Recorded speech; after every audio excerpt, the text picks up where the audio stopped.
Bonjour à tous, bienvenue dans ce presque podcast.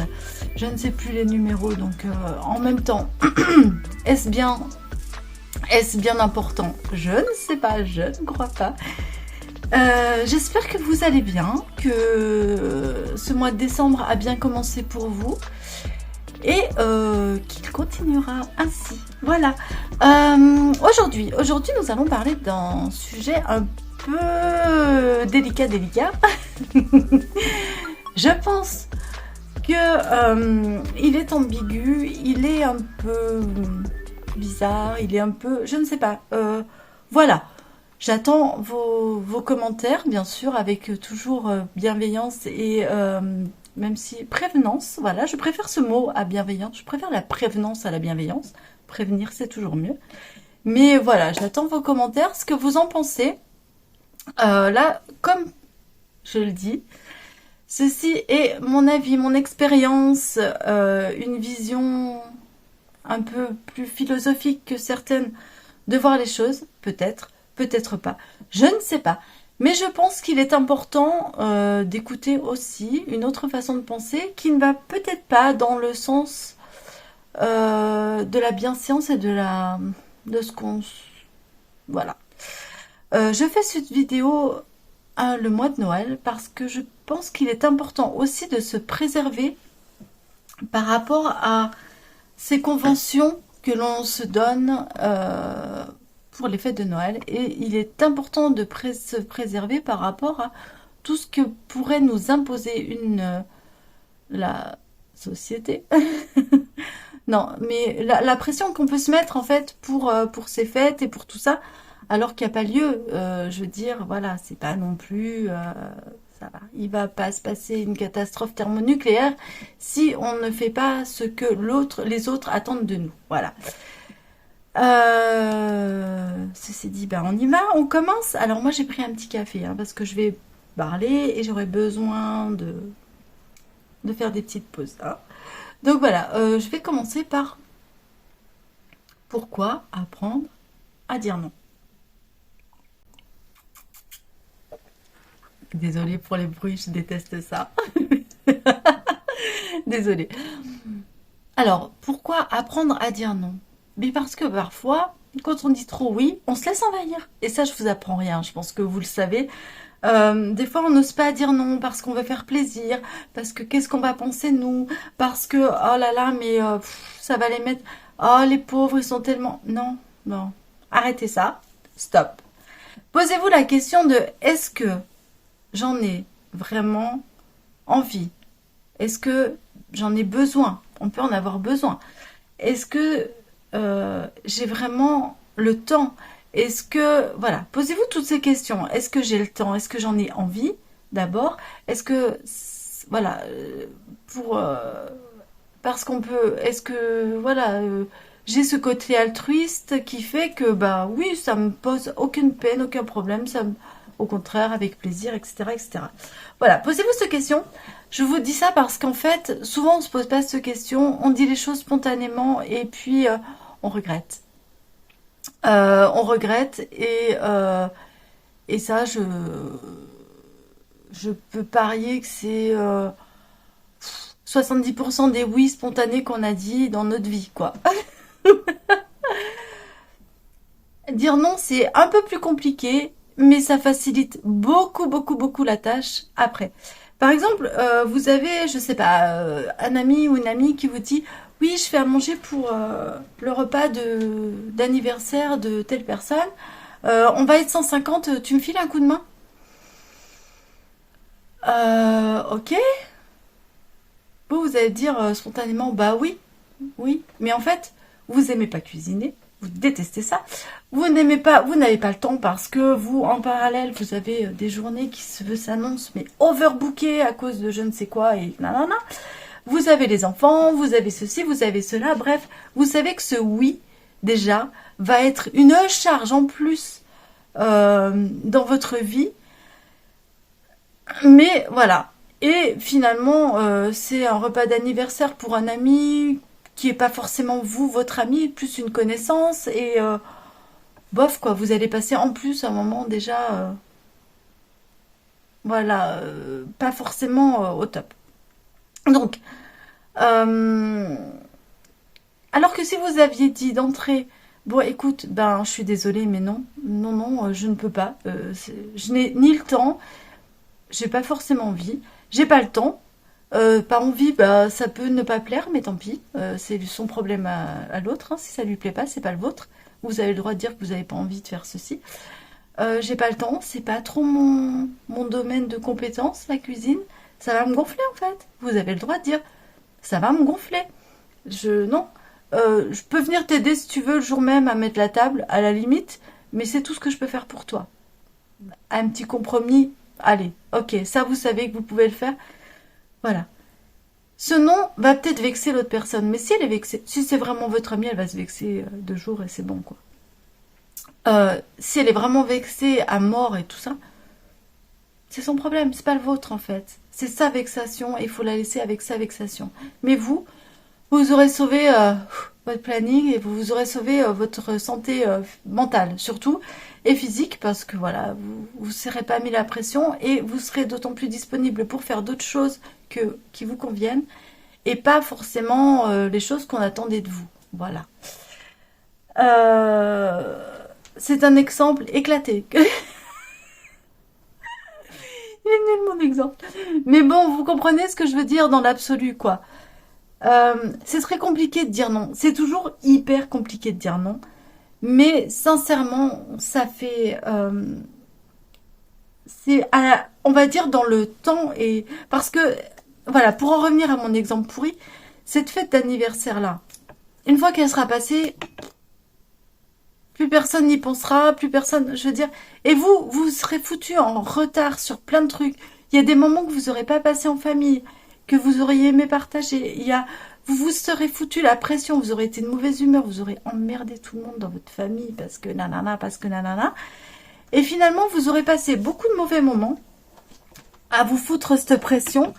Et pour une journée qui finalement, bah, le repas, voilà, vous sera peut-être pas forcément de très bien machin. Vous prendrez peut-être des réflexions alors que voilà. Vous saviez prévenu que vous saviez pas cuisiner, etc., etc. Non, mais voilà, mon exemple reste éclaté.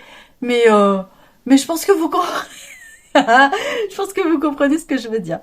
Bref, euh, ça c'est le cas classique des noms et des machins et des qui portent pas franchement à conséquence et qui, si ce sont des amis, vraiment, ça va être une anecdote dans votre vie, quoi. Je veux dire, c'est un petit nom, mais qui vous permettra aussi de rester vous-même, quoi. Voilà. Ensuite, il y a les noms qu'on n'ose pas parce que ce sont des noms de circonstances, de convenance, avec des fois la belle famille, les choses comme ça. C'est-à-dire, Noël. Ah, cette année, on fait Noël chez belle-maman. Oh là là là là, l'enfer, l'enfer. Vous savez que vous allez vous prendre des réflexions. Vous savez que votre belle famille ne vous a pas peut-être pas accepté. Autre exemple, hein. Euh, J'espère chez vous que tout va bien.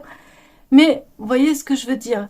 Où vous êtes la personne de la belle famille, enfin le conjoint ou la conjointe, et vous savez que votre conjoint ou votre conjointe n'est pas forcément bien accepté, que ça vous met mal à l'aise et que vous n'avez pas envie. Vous n'avez pas envie de ça. C'est plus délicat puisque Noël reste quand même une période, enfin les fêtes de fin d'année restent vraiment cette période où on s'accorde ce temps de famille et tout ça.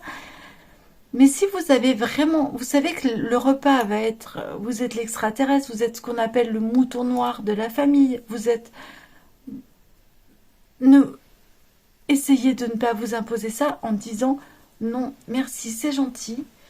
Je préfère passer te voir la veille, le lendemain. Je préfère venir vous voir quand il n'y aura plus personne. Ou je préfère ne venir que pour le dessert, que pour le café. Trouver un compromis peut-être. Pas pour donner ce nom brutal et c'est toujours délicat de se fâcher avec sa famille ou Mais essayez peut-être de trouver ce petit compromis qui va pas vous empoisonner toute une soirée, parce que ça peut être des moments aussi où on va ruminer, où juste avant juste avant d'y aller, c'est angoissant, c'est machin. Trouvez-vous un autre moment. Essayez de trouver ce compromis en justifiant, ah ben non, tu sais, nous on le passe entre nous, avec les enfants, on a vraiment envie d'être, voilà, je ne sais quoi. On est dans l'autre famille. Non, mais voilà, vous m'avez compris. Peut-être trouver une petite excuse qui va un peu froisser, mais pas vexer, et qui va passer parce que voilà. Et puis si les autres sont vexés, bah ils sont vexés, et j'ai envie de vous dire, ben un grand bien leur face. Hein.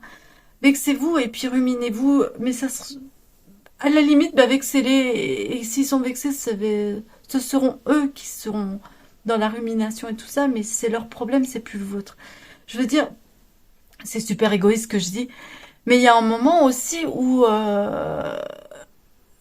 l'égoïsme sain n'est pas forcément, voilà, s'il est sain pour vous, euh, voilà, et puis vous proposez une alternative. Vous n'êtes pas non plus des asociaux ou des affamiliaux, mais en proposant une alternative un peu plus douce, et pourquoi pas quand vous serez entre vous dans ce moment, dire écoute, tu sais, c'est gentil, mais moi j'en peux plus de ces repas de famille, c'est pas mon truc, mon conjoint, ma conjointe se sent mal, ou etc. Enfin, et le dire clairement, justement, quand dans cette période un peu de trêve, un peu de bienséance, mais aussi de bienveillance. C'est aussi ça, je pense, l'esprit des fêtes, c'est d'essayer de comprendre les autres, et leur faire comprendre tout ce qui nous tracasse.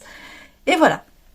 Et je pense que de parler, d'exprimer les choses, pas forcément d'être dans l'attaque, hein, mais dans le calme et dans la sérénité, peut inviter aussi les autres personnes à comprendre pourquoi on est à l'écart, pourquoi on se sent à l'écart, pourquoi on n'a pas forcément envie de partager ces moments qui peuvent paraître formidables pour eux, mais qui sont un calvaire pour nous. Voilà, je pense. Euh, je vais prendre un exemple. Moi, je sais que je déteste aller manger au resto avec les gens, parce que je suis ce qu'on appelle misophone. Je ne supporte pas les bruits de bouche. Et par moments, ça va être décuplé. Il y a des moments où vraiment c'est insupportable pour moi.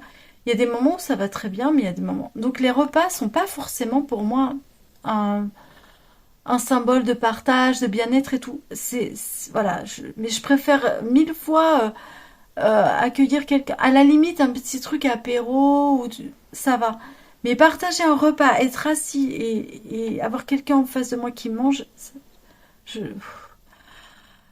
voilà, la misophonie, c'est quelque chose. Si vous en êtes, oh là là, si vous en êtes atteint, vous me comprendrez. C'est vraiment hyper handicapant, parce qu'on passe vraiment pour des asociaux. Mais c'est voilà. Et avant, je refusais en déclinant, non merci, nanana, j'ai pas faim, j'ai pas truc, j'ai pas. Mais non, je le dis. Voilà, je dis, ben non, je suis désolée, c'est pas un moment facile pour moi. Je suis misophone et j'aime pas les bruits de bouche. Et ben de le dire, ça fait du bien. Et en fait, les personnes le comprennent. Le comprennent. Les gens sont pas idiots. Les gens qu'on a autour de nous, ils... enfin, je veux dire, on choisit ses amis. Donc si vous leur expliquez les choses, bah ils vont comprendre, voilà. On choisit pas toujours sa famille, c'est pour ça qu'il faut trouver des petits substituts de choses, mais voilà.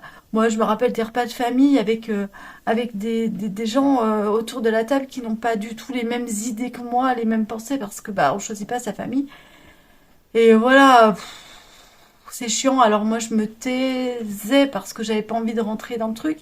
La seule fois où je suis rentrée on était dans un conflit monumental avec mes cousins, et ça a été, on se gueulait tous dessus quand nos parents sont arrivés, se sont demandé ce qui se passait, quoi.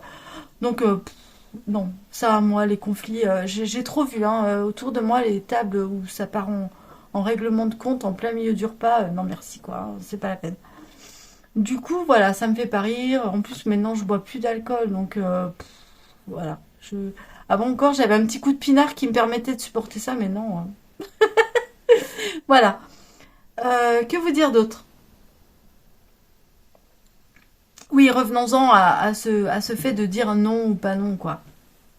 Et de pas s'imposer tout ça. Tous ces fastes. Voilà. En fait, c'est plus simple. Oui, voilà, c'est ça que je voulais vous dire. Parlez aux gens, parlez. Alors, votre famille est des fois pas forcément apte à entendre ou à comprendre ce que vous avez à lui dire sur l'instant, mais ça va faire son chemin.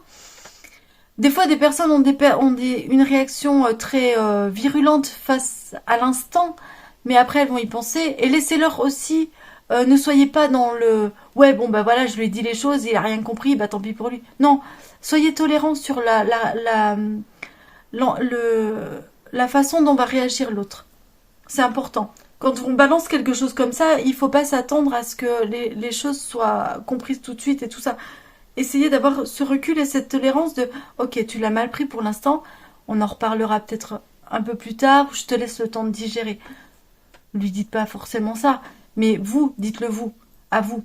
Laissez la tolérance, soyez tolérant aussi quand on dit non à quelqu'un et qu'on a ce non, parce que on a envie, nous, de prendre soin de nous, hein, finalement, acceptez et là, mettez en place une espèce de tolérance, peut-être, vis-à-vis de la réaction de l'autre. Voilà, c'est ce que je veux vous dire. On sait que le non, quand vous avez en plus été quelqu'un qui, oui, oui, avait été un peu la pauvre poire du truc et avait dit oui tout le temps, et non. Quand on dit non, souvent les personnes ne comprennent pas. Elles se disent mais attends, mais qu'est-ce qui lui arrive et souvent c'est mais ça y est, pris le melon celui-là ou ah ben ouais, confiance en lui, hein, machin. Ou... Laissez ça courir. C'est une réaction, c'est la réaction de je ne comprends pas ce qui se passe. Voilà. Donc ça, faut le laisser aller, faut laisser courir ce genre de réaction. Et la personne en face va souvent se dire, mais attends, ouais, peut-être en fait, c'est vrai. Ouais, peut-être si c'est une personne intelligente, elle se posera les bonnes questions aussi en se disant, c'est vrai que j'en ai demandé beaucoup et que voilà. Par pudeur, peut-être vous dira pas, ouais, finalement j'ai réfléchi et t'as raison, mais elle reviendra vers vous et tout se passera comme si de rien n'avait eu lieu, quoi. Voilà, j'espère que c'est clair ce que j'essaie de vous expliquer par rapport à la réaction de l'autre et à vous, comment anticiper ça. Euh, c'est très difficile de dire non et comprenez que ça peut être difficile à l'autre de l'entendre. Voilà, en gros. Est-ce que c'est clair? Ouais, je pense que c'est clair. Voilà. Sur ce, j'ai pas non plus envie de développer, j'ai pas envie de rentrer dans un truc hyper psychologique, hyper voilà, sur l'enfance, la petite enfance, le rejet. Mais sachez que quand on n'ose pas dire non, c'est parce qu'on a envie d'être aimé et que c'est pas forcément la bonne solution parce qu'on ne sera pas aimé pour ce qu'on vaut réellement ou ce que l'on est réellement, pour des valeurs qui nous sont chères. On serait aimé parce qu'on ne dit pas non et qu'on est la personne qui ne refuse rien au détriment de sa santé, de sa vie, de sa santé mentale aussi, hein, c'est important, mais de sa santé physique, parce que bah, finalement, si on prend pas de temps pour soi et qu'on donne tout aux autres, on se perd physiquement et mentalement, on se néglige et c'est pas forcément la solution. Ces petits noms permettent aussi de prendre plus soin des gens qu'on aime et avec peut-être pas en quantité mais en qualité. Euh, avec aussi une impulsion qui vous sera propre et proposée.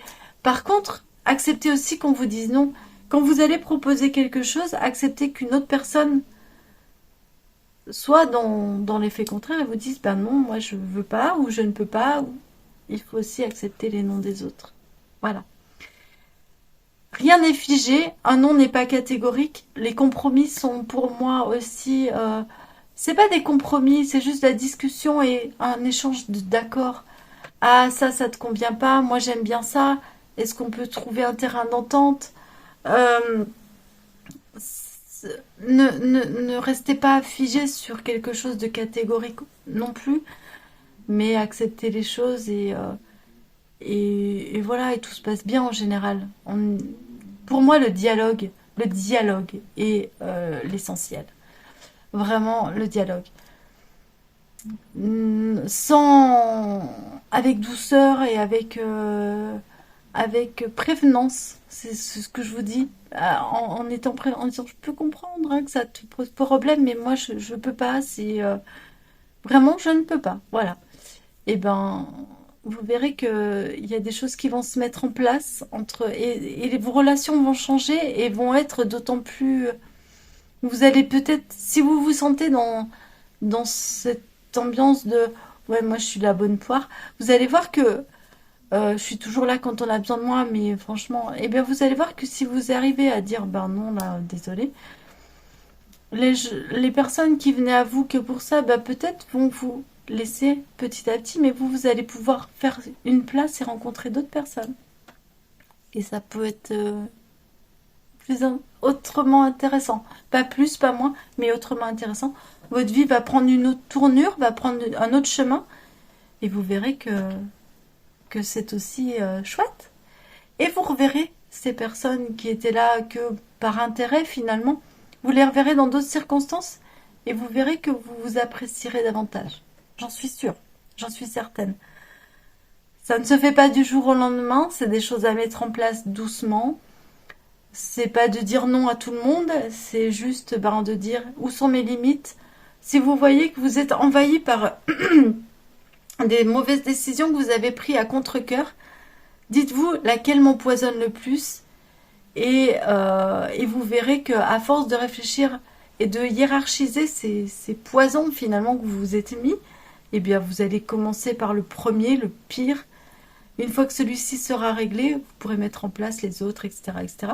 Et puis après, vous verrez que d'instinct, vous direz « Excuse-moi, mais là, je ne peux pas, ça ne me convient pas. » Voilà. Voilà, et vous pouvez toujours trouver aussi et proposer autre chose à la personne parce que vous pouvez comprendre aussi hein, que ça la mette dans une position délicate, mais ne vous mettez pas en danger pour sauver l'autre. C'est un peu le principe. Alors je vais vous donner, pour finir et conclure cette image qu'on m'a toujours donnée et qui m'a sauvé la vie. C'est quand on m'a dit l'empathie, c'est pas quand quelqu'un est tombé dans un trou de sauter avec lui. Parce que au pire, vous serez deux couillons au fond du trou, excusez-moi l'expression. Mais pour remonter, ben ça va pas vous avancer. Vous aurez certes, l'autre aura une compagnie certes, mais vous serez quand même au fond du trou avec. Au pire, vous allez être trahi et la personne va vous monter sur la tête et va se barrer dès qu'elle peut. Au mieux, elle peut vous aider, mais ça, on n'y croit pas trop. Ce n'est pas non plus de vous pencher et d'essayer de tirer la personne parce que vous risquez de tomber avec. Donc là, c'est bancal. Ou de vous faire très mal à vous en remontant cette personne. Mais c'est juste, pourquoi pas d'aller chercher une échelle, de poser l'échelle dans le trou et lui dire « Je te propose une solution, c'est tout ce que j'ai à t'offrir. À toi de la prendre ou pas. » Voilà. Sur ce, je vous souhaite un très beau mois de décembre. Je ne sais pas si je vous reverrai d'ici là. Je pense refaire peut-être une vidéo juste avant les fêtes. Je ne sais pas. On verra, mais voilà. Sinon, je vous souhaite un très beau mois de décembre. Je vous invite à me rejoindre sur mes blabla qui sont beaucoup plus simples et beaucoup plus fun et beaucoup plus souriants et beaucoup moins mélodramatiques. Non mais voilà, qui sont un peu moins sérieux, beaucoup moins sérieux. Bon ici, même si c'est pas, je me prends pas au sérieux dans ce que je vous dis, je vous donne juste des conseils et des choses comme ça. Mais voilà, je vous souhaite un très beau mois de décembre. Je vous souhaite de trouver l'apaisement. Je vous souhaite de ne pas vous laisser envahir par tout ça et vous laisser submerger à... Non, j'ai pas fini. Je voulais vous dire à toutes les personnes qui préparent Noël et qui se foutent une pression parce que on vous dit ah cette année c'est chez moi. Essayez de lâcher prise aussi et ne vous foutez pas la pression pour ça. Ne vous surchargez pas. Un bon repas, c'est pas forcément un repas. C'est pas forcément un repas avec 25 entrées, 300 plats et 50 desserts. Un bon repas, c'est un repas sincère partagé avec des personnes qu'on aime et en toute sincérité. Voilà. Voilà, je vous souhaite en tout cas un très beau mois de décembre. Finissez bien le mois de décembre si je ne reviens pas ici. Sinon, je vous dis à bientôt dans une prochaine vidéo et je vous embrasse très fort pour si vous le désirez. Sinon, un petit câlin si vous le désirez aussi. Et à très bientôt. Ciao!